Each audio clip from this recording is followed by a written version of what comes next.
The illegally constituted, some would argue fake, illegal January 6th Select Committee decided that they were going to subpoena Donald Trump, the former president. They've subpoenaed a lot of other people. They have not gotten to the head honcho, the main man, the former president, Donald Trump, but it looks like that is going to be happening. Now, on this channel, we've talked about other subpoenas at length. We've read through many of them, and we've covered the trials that resulted from the non-response to the subpoenas. And you may recall we covered Peter Navarro at length, and we covered the entire Steve Bannon trial. And so today we are going to take a look at the possibilities surrounding this subpoena. Now that the fake January 6th Select Committee has launched one, we got to ask ourselves, what happens if Donald Trump refuses? What happens if Donald Trump maybe bucks the standard narrative and decides that, yeah, actually, I am going to go testify. Maybe I'll show up there and lay it all on them.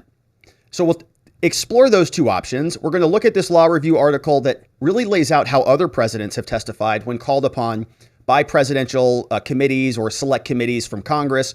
And we'll see maybe how Donald Trump's strategy can fit into this. And we'll also take a look at Donald Trump's response. But first, we have to see what this committee did in the first place. The illegally constituted January 6th Select Committee decided to show up and deliver their book report to America full of witnesses that were recorded but not actually physically present in court, or in this case, Congress. They presented their materials. They came to this somber conclusion that the only way that they can have anything meaningful happen in this case is to go after the former president. And so they circled up, they took a deep breath, they read from their teleprompters, and they delivered a vote of 9 members, not 13. Remember, the House resolution that codified this committee said that it should have 13 members. Not should have, actually, it shall have. Remember? It's a must, not optional, not discretionary. You don't get to just pick 5, 6, 7, 8, or in this case, 9 members. It said shall have 13. They're not on there. There's only 9, as we're going to see. And of the 13, 5 were supposed to be Republicans by their own founding document. That's not the case. There's only 2 Republicans, and these 2 Republicans just are getting booted out of Congress the next time there's a change, which means that's coming up in January. Liz Cheney lost her seat. She's not going to be in Congress anymore. And Adam Kinzinger had his district redistricted. So he's not going to be in Congress anymore either. So we have a total of 9 members, 7 of whom are Democrats, 2 of whom are so-called Republicans who are not even in the Republican Party anymore come January. They decided that they were going to circle their heads together and that they were going to vote in, I guess, what they think is a legitimate fashion. The rest of us know it's not even legally constituted according to their own House rules. Nevertheless, the charade continued today. They circled their heads together. They read from the teleprompters. They delivered the subpoena for Trump.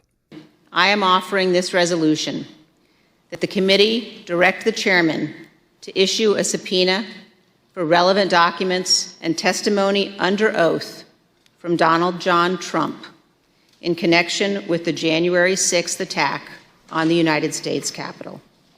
Thank you, Mr. Chairman. I yield back. Gentlelady yields back. If there's no further debate, the question is on agreeing to the resolution. Those in favor will say aye. Aye. Aye. Those opposed is no. In the opinion of the chair, the ayes have it. Mr. Chairman, I request a recorded vote. A recorded vote is requested. The clerk will call the roll. Cheney wants to make sure that we get everybody on record so she can just make it, really make it hurt. You're going to count every single one of those dollars, isn't it? Just drop it. 1, boom, boom. Because she wants to let this puppy ride. Aye. Ms. Cheney, aye. Ms. Lofgren? Aye. Ms. Lofgren, aye. Mr. Schiff? Aye. Mr. Schiff, aye. Pencil neck. Mr. Aguilar? Aye. Mr. Aguilar, aye. Everybody forgets about Mrs. him. Murphy? Aye. Mrs. Murphy, aye. Also her. Nobody knows her. Mr. Raskin? Aye. Slippery Mr. Jamie. Raskin, aye. Mrs. Luria? Aye. Mrs. Luria, aye. Who? Mr. Kinzinger? Kinzinger, aye. Oh, yeah, he's Kinzinger, gone. aye. He's out of here. Mr. Chairman? Aye. Mr. Chairman, aye. The clerk will report the vote. Mr. Chairman, on this vote, there are 9 ayes and 0 noes. Well, that's really weird. Why is there only 9 when the founding document that constitutes this committee says that there should be 13 members on there? Huh. Well, that's interesting. And apparently that's legal, even though their own rules. It's like the Constitution that they use to create this committee says it's got to be 13 members, 5 of whom are Republicans. There's not. There's only 9 there. Yeah, so it doesn't sound like maybe that is all that legitimate, does it? The resolution is agreed to without objection. That means Donald Trump is going to be getting a subpoena. Now, we've seen this before. We've talked about a couple other situations where other individuals have gotten subpoenas. And so we can talk about some of these options. What can Donald Trump do now that the subpoena has been authorized by the fake illegal committee? Well, number one is he could just refuse. He doesn't have to show up. Remember, we've talked about situations where this has happened previously. In the case of Steve Bannon, Bannon got 2 subpoenas, one for documents, one for testimony. He did not show up. They decided to charge him with crimes. They referred the case over to the Department of Justice, and they charged him with different counts for criminal violations. And he got tried and convicted in the D.C. Circuit Court in a matter of days. The jury wasn't even out because Bannon didn't even have an opportunity to present a defense at all. The judge said, nope, the committee is allowed to do this stuff because the district court judge is not going to go over to a separate co-equal branch of government and give them the old backhand. That's part of the strategy. The Democrats know that, which is why they don't care about being legally constituted or not. So this is what has already happened. Bannon got a subpoena, didn't show up, referred to the DOJ, charged with the crime, really tried to put up a defense in the criminal process. But because the deck is so stacked against him and he can't subpoena anybody, including the J6 committee, or really anybody in this case, and he was not allowed to proffer forward his defenses, what happened? Immediately convicted, and he's to get scheduled for sentencing at some point. So we're going to see that same pattern happen in another case. Same thing happened with Peter Navarro, another individual who worked with Donald Trump, got a subpoena from the J6 committee, one for documents and one to show up to testify. Didn't do either one of those. And guess what? He got charged with crimes and he's being prosecuted. And the likely outcome of this is that he's not going to take a plea deal. So the only other alternative then is for him to go to trial, which means it's going to be in the D.C. Circuit Court, and it's very likely that he's going to lose there. So the same pattern is very likely to exist, unfortunately, for Donald Trump in this situation. The DOJ has done everything they can to make this a very run-of-the-mill case. They got their original search warrant for Mar-a-Lago through a WhatsApp phone call with Judge Reinhardt down there in South Florida. They're not taking this seriously, or I should say it differently. They're not taking Trump's rights seriously. They're not taking the political ramifications of this seriously, or they are, and they're okay with the consequences. But they have already shown us that they are willing to indict. They don't think that this warrants any sort of separation from the Department of Justice at all. They say that Joe Biden is separated enough just because him and Merrick Garland don't talk about this. Like there's no conflict of interest there because they just don't talk about it. It's insane, but it's the actual criminal prosecution of Joe Biden's stated arch nemesis being prosecuted by his own Justice Department. And so it's very likely, and we've been pretty consistent about this, that the Democrats, the J6 committee, the gears are in motion to try to force an indictment one way or the other. They're going to get him through January 6th, or they're going to get him through the documents at Mar-a-Lago. It's going to be one or the other, if not both of them. And so the conclusion, I think at this point, is foregone that they want criminal charges regardless of how they get them. They want them to come. So knowing that, we have to take a look and ask ourselves, all right, well, I guess Trump could do that same thing. Trump could decide to refuse the subpoena, and he could follow along the same pattern that we have seen happen, not because of Steve Bannon's faults or Peter Navarro's faults, because the entire deck is stacked out of the DC Circuit Court. Even when Michael Sussman was prosecuted there, the jurors were out for a matter of hours. And that case was about as clear as day. If the parties had reversed, Sussman would have been convicted and probably argued to have the death penalty for treason, is what the media would be clamoring for if the hat was switched. But it wasn't.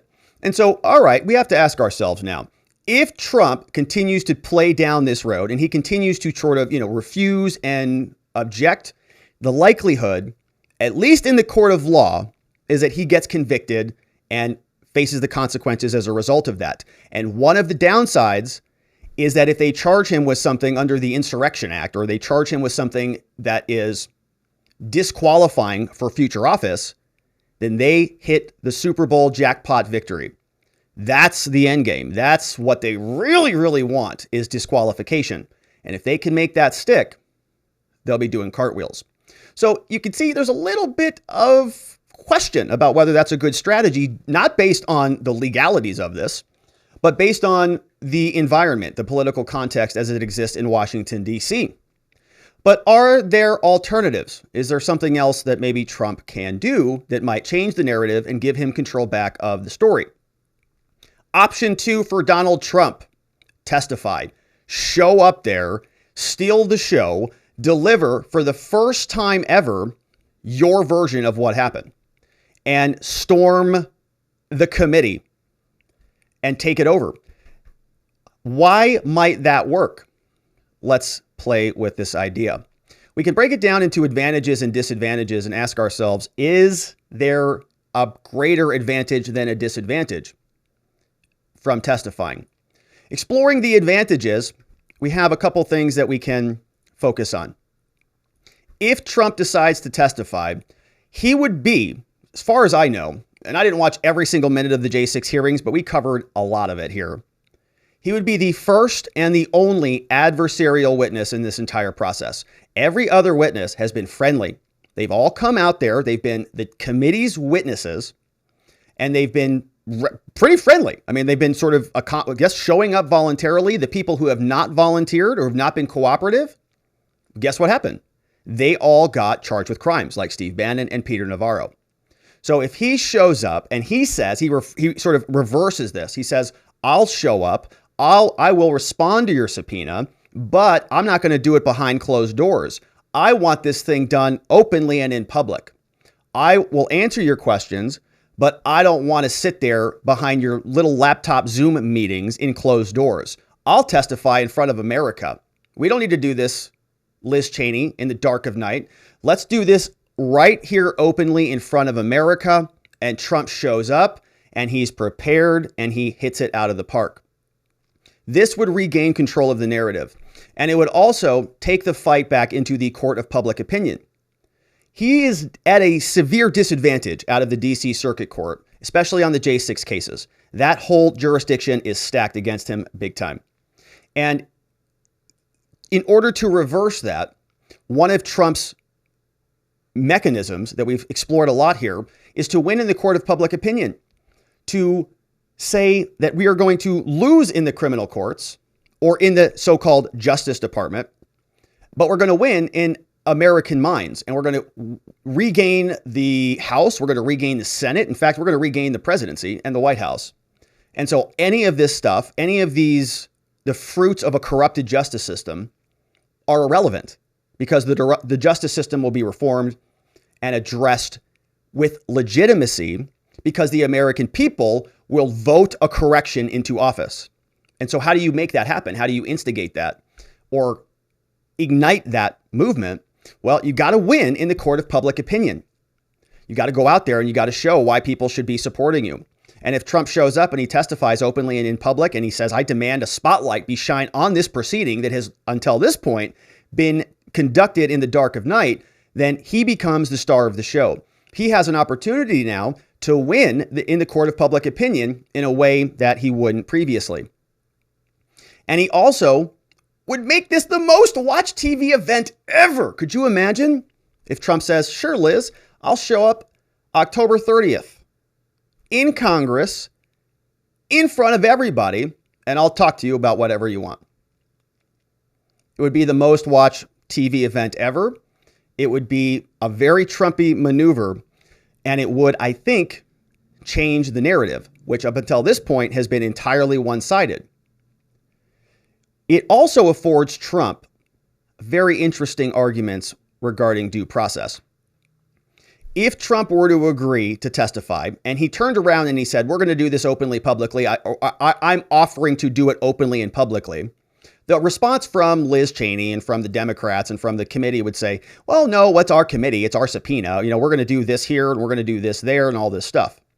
But Trump would then say, well, I'm going to file a request in the courts to challenge your subpoena. And here's what I'm willing to offer. And you could sort of negotiate some sort of a deal for testimony.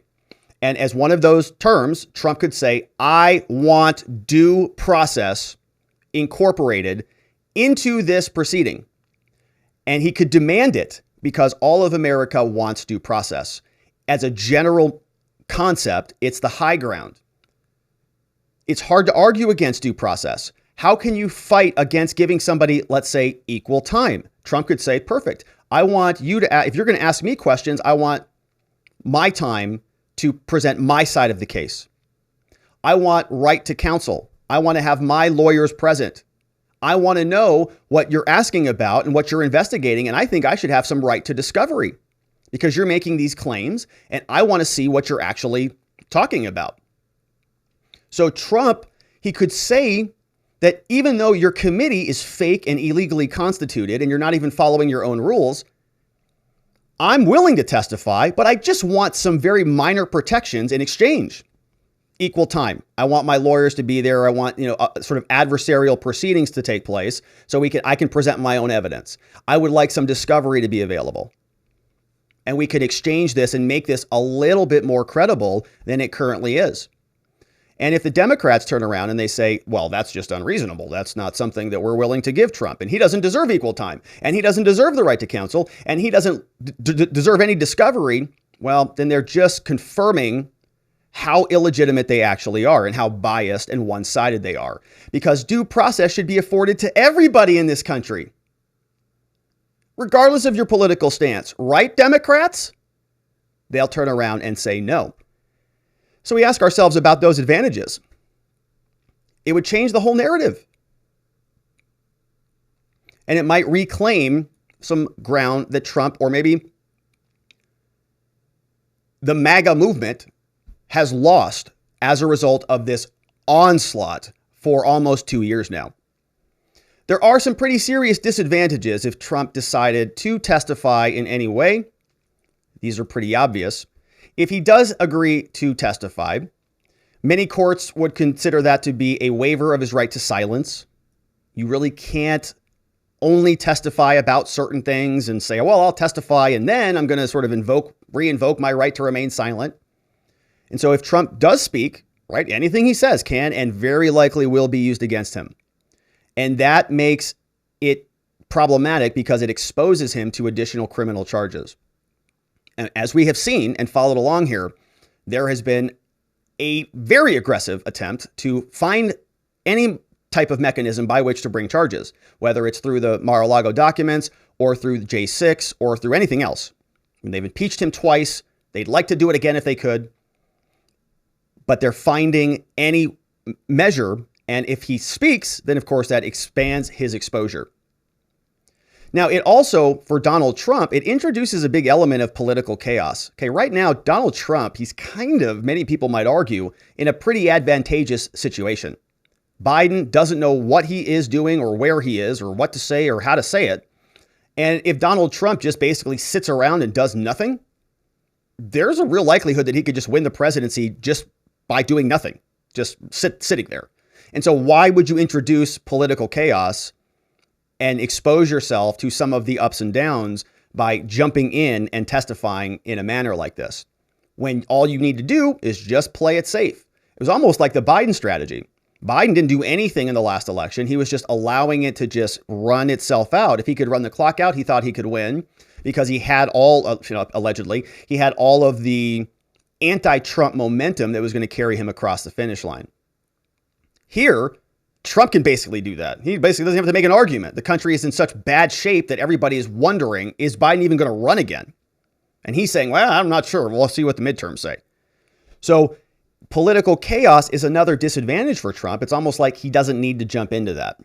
So if we presume to ourselves, which I think is a fair presumption, that the refusal is going to lead to the same outcome as the other cases, then Trump may actually be able to squeeze a victory out of what feels like it might be the jaws of defeat now that a subpoena is coming out there. But there are some advantages and disadvantages. And of course, Trump is going to have to decide how those play out. Now, there's a very interesting law review article that I want to share with you that gives us a lot of additional history on this topic, because this is a sort of a detailed topic, and I'm trying to pull this up here so that we can get our red pen out, because we did not have the red pen out on this one. But we need the red pen because this is a good one. So let's make sure we have that queued up and ready to mark away. The big question, of course, is about whether Donald Trump should be or can be a witness in a case, in a committee, or any of these things. This article was written by this guy. His name is Ronald Rotunda. Let's learn a little bit more about him first. Ronald Rotunda is this gentleman that you see right here. If we go over to his Wikipedia page, he's probably a pretty smart dude. Ronald Rotunda, he was born in 1945, American legal scholar, and he was a professor at law over at Chapman University. He's got primary expertise in constitutional law. He's the author of an influential 6-volume legal treatise on constitutional law, done other things like legal ethics and professional responsibility.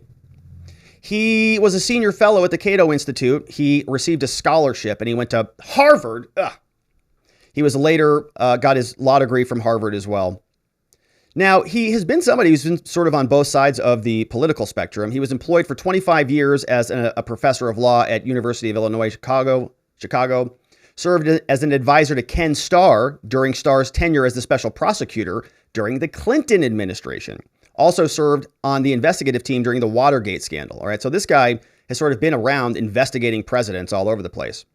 He was an advisor to the independent counsel, and he released a 56-page response about the National Archives and about President Clinton. Said it's proper, constitutional, and it's legal for a federal grand jury to indict a sitting president for serious criminal acts that are not a part of and contrary to the president's official duties. In this country, no one, not even President Clinton, is above the law.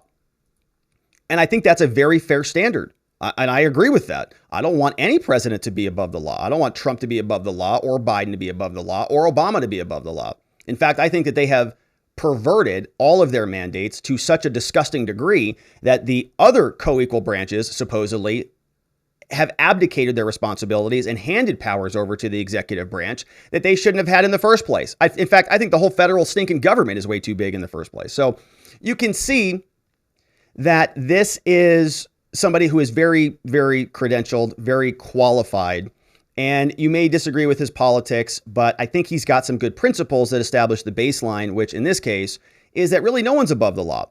Now, what people have issues with in the case of Donald Trump is the double standards, because Donald Trump, interestingly, seems to be the president or the former president who has faced the most scrutiny of the modern era. And we have to ask ourselves if those double standards are evenly applied. So I want to go through this article. It's about 10 pages. It's a pretty small article, so we'll fly through it. But it's very interesting because it details the different presidents and how they interfaced with investigations. Here, it says, Presidents and ex-presidents as witnesses, a brief journey through history. Ronald Rotunda, and he is no longer with us. He died some time ago. But he wrote this back in 1975, which was a law review article out of a journal called The Law Forum. So it's an old article, but good history. He says, when Richard Nixon resigned the presidency, it was clear that his legal problems were only beginning. Now, he was granted immunity by President Ford and the pardon, and he's already been subpoenaed and so on and so forth. But the question that has come up in this Nixon era saga was whether Mr. Nixon in this case could testify before any judicial or congressional bodies and whether or not that would be vindictive and demeaning to the presidency. Okay, so Nixon said, I don't need to show up and testify. It's going to undermine the presidency. And he responded here, Ronald, he says, that is not actually true. That's pretty groundless. He says, in fact, actually, several American presidents and former presidents have given testimony under oath and in judicial or quasi-judicial proceedings. He says, in the past, both the former presidents and sitting presidents have done so, either voluntarily or through subpoena, and submitted questions. Why? Why do we want that here? Well, because if a president does act like an illegal dictator tyrant, yeah, you want that person to be accountable, right?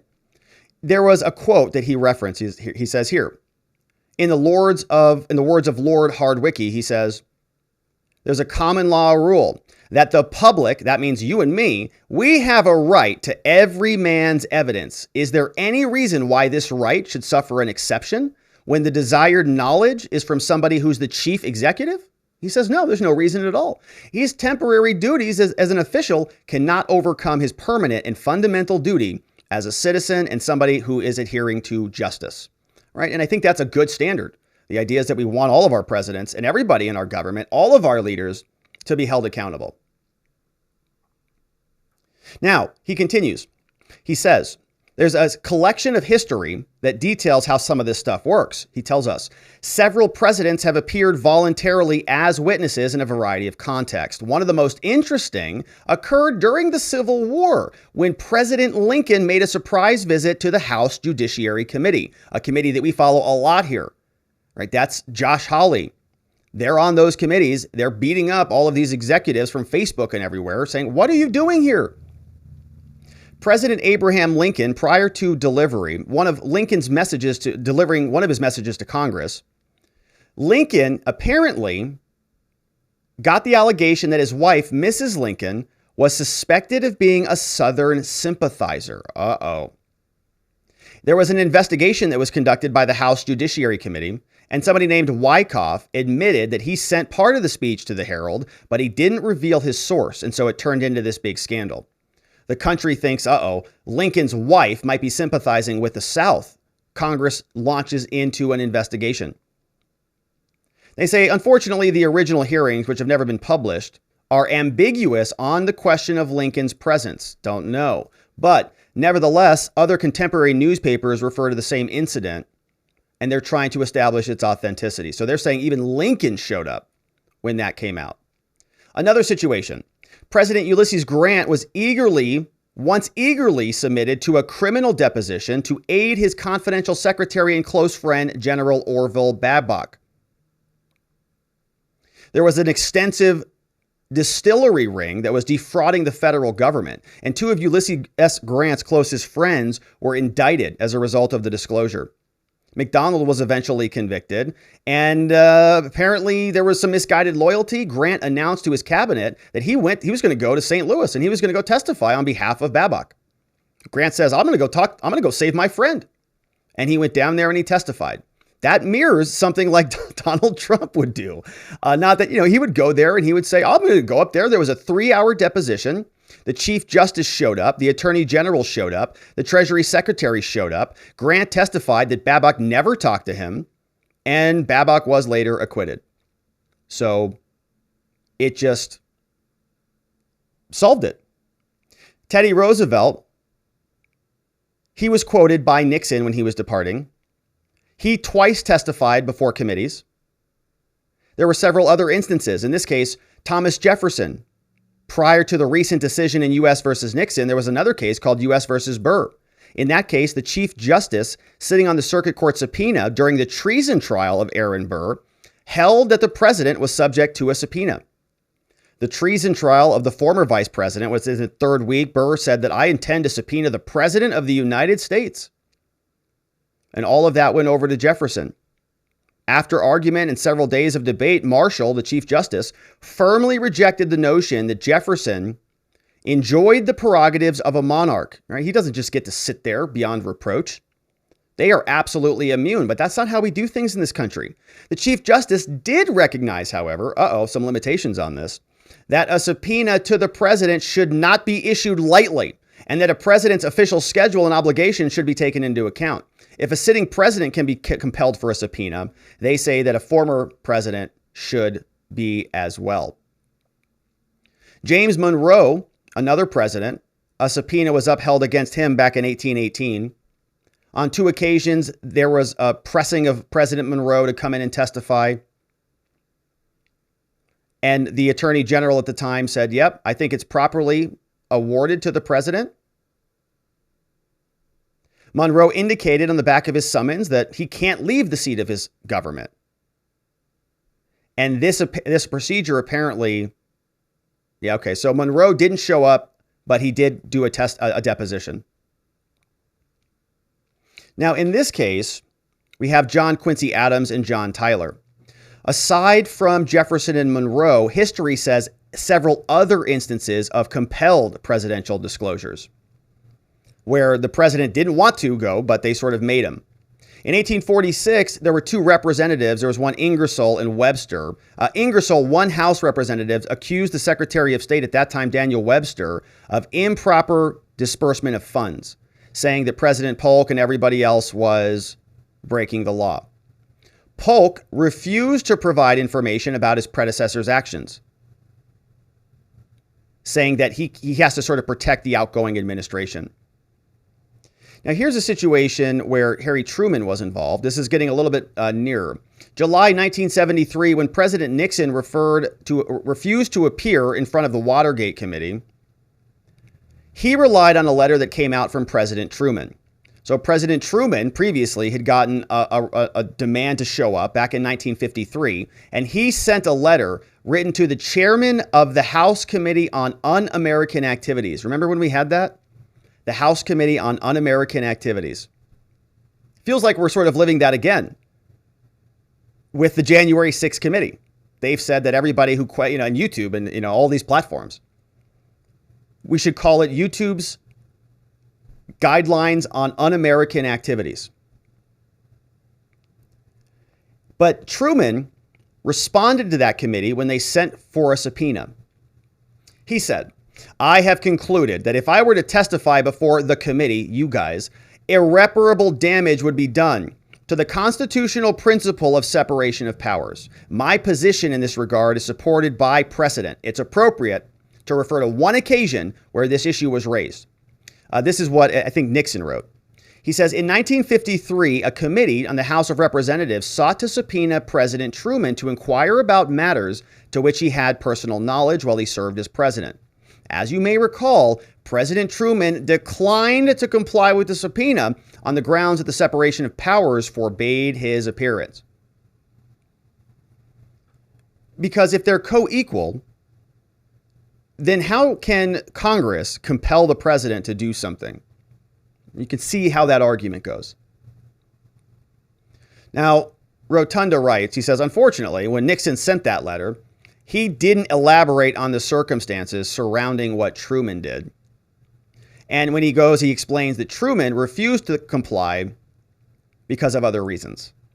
And he said that the next day, President said he would not have subpoenaed, and it was sort of becoming a slur on Truman's patriotism, and it was becoming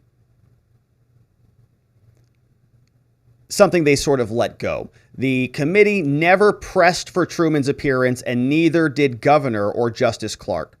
So they were sort of encouraging it, but maybe never ultimately demanded it. Now, this author tells us that Truman's refusal to testify is troublesome, and it's not entirely defensible. Says he was apparently not concerned about the executive privilege or the national security issues after all. He spoke to the White House about these things. They say that the Truman episode does not mean that presidents are immune from giving testimony. Blanket immunity should not be inferred from the occasional refusal of former presidents to testify or from the failure of those seeking the testimony to press the matter to contempt.